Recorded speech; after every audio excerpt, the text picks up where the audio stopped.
So self-knowing is a recurring theme in your proposal at the Parliament of World's Religions.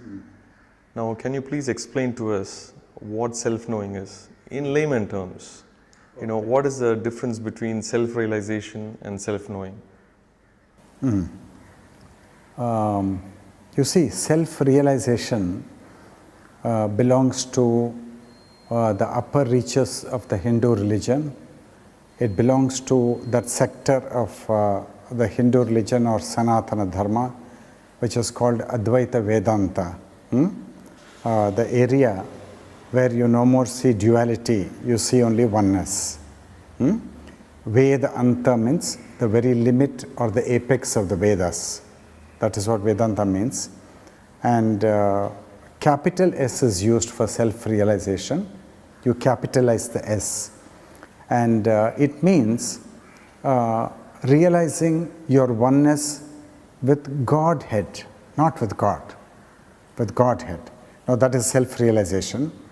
Now because this self is the inner essence of man, and it is so deeply nestled within himself, it's completely invisible, and it is intangible, and it is terra incognito in one sense, a ground which we do not know.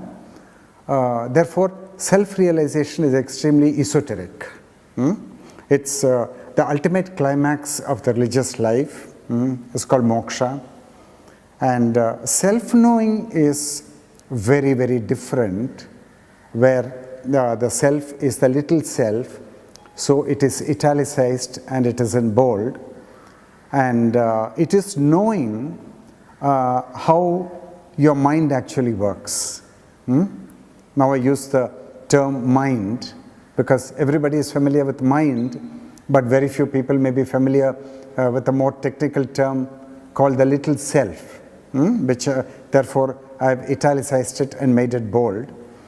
Now the way the mind functions and the way the self functions, it has an inherent divisiveness in its mentality, and a sense of separation between itself and what it perceives to be the other. And the sense of separation is not only in optical perception, how the eyes actually see the world, whether it's the human world or the natural world. And but the divisiveness and the sense of separation is also there in thought and feeling, how you think of the other, how you think of yourself. So here there is this divisiveness, a wedge.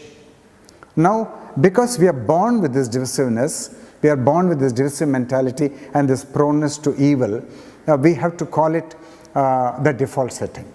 So it's the correct term by which we can describe it. There is a default setting in which there is a sense of divisiveness.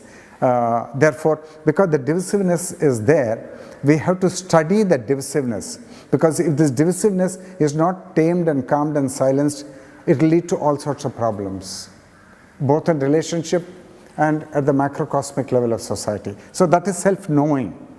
And self-realization is discovering our deepest essence where we have oneness with Godhead. That is self-realization. That is very much part of the Hindu tradition and also the deeper esoteric traditions of all the religions. I'm very sure of this. But because it is esoteric, the superficial aspect of religions may not make this very obvious and evident for all to see.